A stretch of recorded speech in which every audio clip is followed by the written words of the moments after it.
The backstage hallway was quiet except for the hum of distant slot machines. Johnny Cash stood near a fire exit, cigarette smoke curling up toward the flickering fluorescent light. He'd been standing there for 10 minutes, staring at the red door at the end of the corridor. Behind that door was someone he hadn't seen in 4 years. Someone who used to be the closest thing to a brother he had. Johnny didn't know why he was nervous.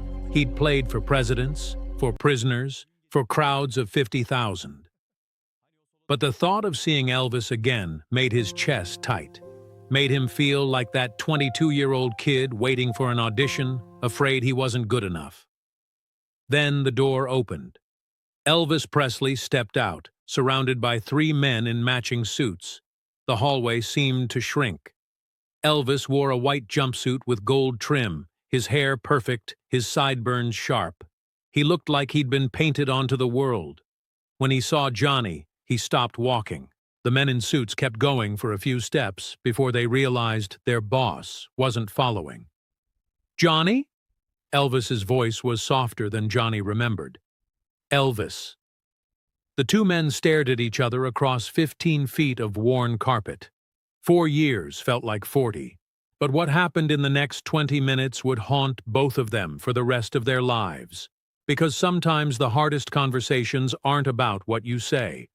They're about what you can't. This is that story. December 1954. Sun Records, Memphis, Tennessee. A tiny studio that smelled like cigarettes and possibility. Johnny Cash was 22 years old, fresh from the Air Force, married with a baby, selling appliances door to door and dreaming about music.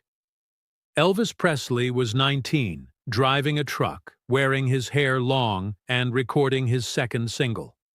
They met on a Tuesday. Johnny was waiting to audition, sitting on a folding chair in the corner, his guitar case between his knees. Elvis walked in, nodded at him, sat down on the floor. No pretense, no distance. Just 2 broke kids from the South who wanted to make music. "You nervous?" Elvis asked. "Terrified," Johnny admitted. "Good, me too. Means you give a damn." They talked for 2 hours while Sam Phillips recorded someone else. Talked about gospel music, about their mothers, about the weight of wanting something so badly it hurt. Elvis told Johnny about singing in church as a kid, about how the only time he felt like himself was when he was singing. Johnny understood that. He told Elvis about his brother Jack, about the accident, about how music was the only thing that didn't hurt to think about. They didn't know it then, but they were giving each other something neither of them would find again: permission to be honest. When Johnny finally went in to audition, Elvis waited. When he came out, Elvis was still there. "How'd it go?" "Got a contract." Elvis grinned, stood up, shook his hand. "Damn right you did. I could hear you through the door. You got something real, man. Something that hurts." That was the beginning. For the next 2 years, they were part of the same world. Sun Records was small enough that everyone knew everyone. Carl Perkins, Jerry Lee Lewis, Roy Orbison, all of them circling around Sam Phillips like planets around the sun.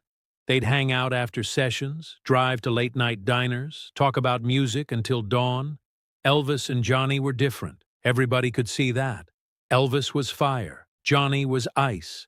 Elvis moved. Johnny stood still. Elvis smiled. Johnny didn't.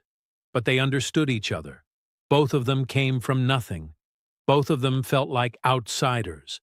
Both of them heard something in country music that nobody else seemed to hear, a darkness underneath the twang, a violence under the sweetness. "Country music is just the blues," Elvis said one night at 3 a.m, sitting in his car outside Johnny's house. "Just white people trying to figure out how to say they're sad without crying." Johnny never forgot that. In 1955, RCA bought Elvis's contract from Sun Records for $35,000. It was more money than Johnny had ever heard of. Elvis left Memphis for New York, then Hollywood. Johnny stayed at Sun, making records about trains and prisoners and highways. Their paths split. By 1956, Elvis was on Ed Sullivan. By 1957, he was in movies. By 1958, he was in the Army. By 1960, he was back, but different, smoother, more packaged. The fire was still there, but it was controlled now, managed, turned into a product that could be sold to suburban families. Johnny watched from a distance. He'd moved to Columbia Records, was having hits, was building his own career. But he noticed the change in Elvis, noticed the movies getting worse, noticed the songs getting safer, noticed something dimming in his old friend's eyes in photographs. In 1968, Johnny went to Folsom Prison and recorded a live album. It was raw, dangerous, real. Prisoners shouting, Johnny talking to them like they mattered, like they were human. The album was massive. It put Johnny back on top, but more than that, it gave him a purpose. He started playing prisons regularly, not for publicity, not for money, because it meant something. That same year, Elvis did his comeback special on NBC. Black leather, stripped down, back to basics. It reminded people why they'd loved him in the first place. Then Vegas called. They offered him a residency. 2 shows a night. More money than he'd made in years. Elvis took it, which brought them to December 1969. Johnny was in Las Vegas for a television appearance. Elvis was in the middle of his Vegas run. Someone arranged for them to meet backstage, a reunion. 2 old friends catching up, except nothing about it felt like a reunion. "You look good, Johnny," Elvis said, walking closer now. His voice was warm, but his eyes were careful. "Real good. I heard Folsom Prison is doing incredible." "It's doing all right," Johnny said. He crushed his cigarette against the wall. "You look good, too. Vegas treating you well?" Elvis laughed, but it was hollow. "Vegas is Vegas. 2 shows a night, same set list, same jokes, but it pays, you know? Pays real well." They stood there, 2 men who used to talk for hours, now struggling to find words. The men in suits had disappeared, giving them privacy neither of them seemed to want. "You want to get a drink?" Elvis asked. "My dressing room's got everything." "Sure." Elvis's dressing room looked like a museum dedicated to Elvis Presley. Gold records on the walls, photographs from movies, a rack of jumpsuits, each one more elaborate than the last, rhinestones catching the light like a chandelier, a full bar in the corner, a white couch that looked like nobody ever sat on it. There was a makeup mirror surrounded by bulbs, half of them burned out. A set list taped to the wall, the same songs circled in red marker night after night. Johnny looked around, said nothing. "Bourbon?"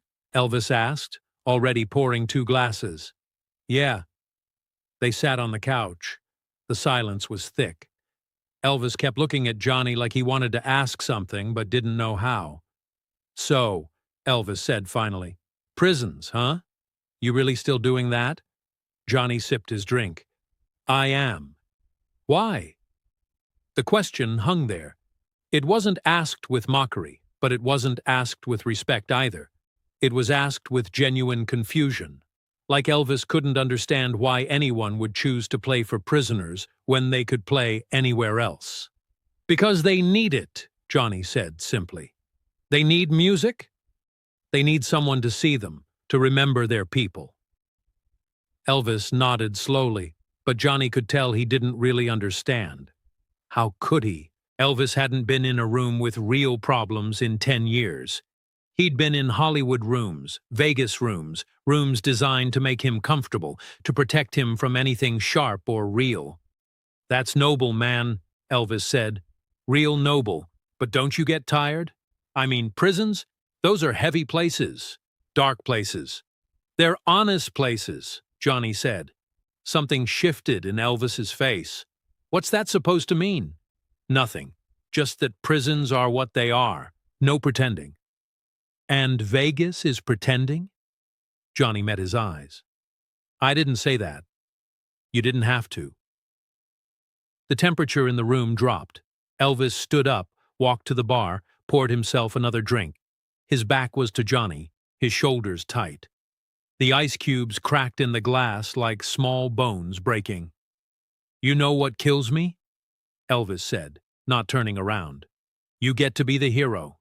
Johnny Cash, playing for prisoners, fighting for the forgotten. Meanwhile, I'm the joke, the Vegas showman in a rhinestone suit." "Nobody thinks you're a joke, Elvis." "Yes, they do. And the worst part is, they're right." "You always did this, Johnny," Elvis said quietly. "Always acted like you were the only one who kept it real, like the rest of us sold out." "I never said you sold out. You don't have to say it. I can hear it in your voice. You look at this room, at these costumes, at this whole thing, and you judge me." Johnny stood up too. "I'm not judging you, Elvis." "Then what are you doing?" "I'm just answering your questions." Elvis turned around. His face was flushed, not from anger, but from something deeper. Pain, maybe, or fear. Elvis. "You think I don't know what people say? You think I don't hear it? Elvis used to be dangerous. Now he's just a Vegas act. You think that doesn't get back to me? Then why do it?" Johnny asked, and his voice was gentle, but the question was sharp. "Because it's what I got, Johnny." Elvis's voice cracked slightly. "You think I don't want to do something real? You think I wouldn't love to strip it all down, go play some dive bar, sing whatever I want? But I can't. I got people depending on me. I got a whole machine around me that needs to be fed. You don't have that. I have people depending on me, too. It's not the same. You're still your own man. I stopped being my own man in 1956. Johnny didn't know what to say to that. He looked at Elvis, really looked at him, and saw something he hadn't expected. Exhaustion. Not the physical kind, but the soul kind. The kind that comes from smiling for too many cameras, from being a product instead of a person. "I'm sorry," Johnny said. "I didn't mean to make you feel like—" "Don't apologize," Elvis interrupted.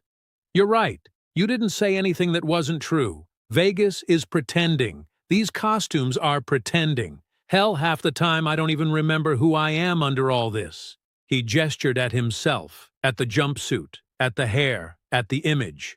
"You know what's funny? When we were kids at Sun Records, I used to think we were the same. Both of us trying to say something true with music. But somewhere along the way, I forgot what I was trying to say. I just learned how to say what people wanted to hear." Johnny set his glass down. "It's not too late." Elvis laughed, but it wasn't bitter. It was sad. "Yeah, it is. I'm 34 years old and I've been Elvis Presley for 15 years. I don't know how to be anything else. You could try." "I'm too scared, Johnny. That's the truth. I'm too scared to be anything except what they made me into." The honesty of it cut through everything. Two men in a dressing room, 15 years after they'd met, finally telling each other the truth. Johnny realized something in that moment. He'd come here expecting to feel superior, to feel like he'd chosen the right path while Elvis had chosen the wrong one. But standing there, seeing the fear in his old friend's eyes, he didn't feel superior. He felt sad. "You were the bravest person I ever met," Johnny said quietly. "Back at Sun Records, you didn't care what anyone thought. You just did it. That was a long time ago. Doesn't mean it's gone." Elvis looked at him for a long moment. "You really believe that?" "I do." They stood there in silence, and for the first time since they'd met in the hallway, the distance between them felt smaller. Not gone, but smaller. "I should go," Johnny said finally. "I got a flight early tomorrow." "Yeah, me too. I mean, not a flight. I got shows. 2 shows tomorrow night. Same songs, same moves." Elvis smiled, but it was fragile. "Maybe I'll see you around, Johnny." "Maybe." They shook hands. It felt formal, like strangers. But when Johnny reached the door, Elvis called out, "Hey, Johnny?" Johnny turned. "Keep doing those prison shows. Somebody should still be doing something that matters." Johnny nodded. You could too, you know, anytime you want. Yeah, Elvis said. Maybe someday. But they both knew he wouldn't.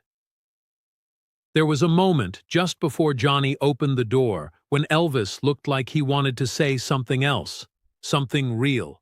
His mouth opened, then closed. Johnny waited, giving him space, but whatever it was stayed locked inside, buried under 15 years of being Elvis Presley instead of Elvis. "Take care of yourself, Johnny," Elvis said finally. "You too." Johnny walked out into the hallway, back toward the fire exit, back toward the parking lot. He didn't look back. Behind him, Elvis stood alone in his dressing room, surrounded by costumes and photographs and gold records, looking at himself in the mirror. Two men who used to be brothers. Two men who chose different roads. Neither of them wrong, neither of them right. Both of them paying the price for their choices in different ways. Elvis Presley died on August 16, 1977. He was 42 years old. At his funeral, Johnny Cash was there, standing in the back, wearing black. When reporters asked him what he remembered most about Elvis, Johnny said, "He was the kindest person I ever met, and the saddest." Years later, in an interview, Johnny was asked if he regretted anything about his friendship with Elvis. He thought for a long time before answering. "I regret that we lost each other," he said. "We were brothers once. But somewhere along the way, we started speaking different languages. He chose Vegas, I chose prisons. And we both lost something because of it. He lost himself. I lost him." The interviewer asked what Johnny thought Elvis would say about that. Johnny smiled sadly. He'd probably say the same thing. There's a photograph from that night in 1969. Someone caught them in the hallway before they went into the dressing room. Elvis is smiling, bright and perfect. Johnny is not. They're standing 3 feet apart, but they might as well be on different planets. That photograph is in the Country Music Hall of Fame now. People look at it and see two legends. But if you look closer, if you really look, you can see what it actually is. Two men who loved each other, trapped by the choices they made, unable to find their way back to who they used to be. Maybe that's the real tragedy of fame. Not that it changes you, but that it changes you in ways that make it impossible to go home. Elvis couldn't go back to being the kid who drove a truck. Johnny couldn't go back to selling appliances. They could only go forward, deeper into the paths they'd chosen, further away from each other. But on December 12, 1969, in a Vegas dressing room full of rhinestones and regret, they tried. They stood face to face and told each other the truth. It didn't change anything. It didn't save Elvis. It didn't bring them back together. But for 20 minutes they remembered what it felt like to be brothers, and maybe in the end that was enough.